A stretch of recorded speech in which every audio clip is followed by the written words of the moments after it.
Bengaluru TDP ఫోరంకి నేను అలాగే చంద్రబాబు నాయుడు గారి మీద అభిమానాన్ని వాళ్ళు ఏ విధంగా చూపించారో నెక్స్ట్ జనరేషన్ కావాల్సిన లీడర్షిప్ కూడా కుటుంబంలో తయారు చేయడానికి ఐడెంటిఫై చేయడానికి గ్రామాలను తిరిగి మెడికల్ లాంటి యువకులందరినీ ఐడెంటిఫై చేసి నిజంగా వీళ్ళు పార్టీ కోసం పనిచేసే వాళ్ళని చెప్పేసి మాకు అలాగే చంద్రబాబు నాయుడు గారికి ఒక మీటింగ్ ఆర్గనైజ్ చేసి ఒక యూత్ గొప్ప మూమెంట్ అనేది యూత్ మూమెంట్ అనేది భువనేశ్వర్లో తీసుకురావడం జరిగింది. ఒకే ఒక చిన్న ఉదాహరణ చెప్తా. రేపు చంద్రబాబు నాయుడు గారు వచ్చినప్పుడు ముందు రోజు యూత్ మీటింగ్ జరుగుతూ ఉంది. నేను ఆల్మోస్ట్ 10 అన్ని చూసుకుని వెళ్ళిపోయాను. మనకి బ్రాండింగ్ కావాలంటే ఫ్యాన్లు తీసుకొచ్చారు. ఫ్యాన్లకి స్టిక్కర్లు అంటించారు.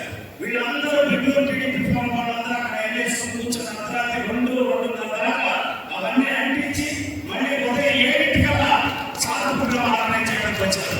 నాకు ఏం చెప్పాలో ఏం మాట్లాడాలో కూడా అర్థం కాలేదు. అంటే అంత ప్రేమ అనాలి, పిచ్చ అనాలా, అభిమానం అనాలా, కమిట్మెంట్ అనాలా, ఏ పదమైనా మీ అందరికీ తక్కువే. నిజంగా చాలా అంటే చాలా గొప్పగా పనిచేసిన వాళ్ళందరికీ మరొకసారి పేరు పేరున ధన్యవాదాలు తెలియజేస్తూ, అట్లాగే ఇప్పుడు నవశకం మంచి రోజులు వచ్చేసరికి మనం మాట్లాడుతున్నాం. ఇప్పుడు చంద్రబాబు నాయుడు గారు మాట్లాడిన వీడియో ఒకటి సర్క్యులేట్ అవుతుంది. సార్ కూడా చాలా ఎమోషనల్ మాట్లాడారు. అందరూ కష్టపడ్డారు, అందరూ ఇబ్బందులు పడ్డారు, కేసులు పెట్టించుకున్నారు, ఆస్తులు పోగొట్టుకున్నారు, ఎన్నో రకాల నష్టపోయారు.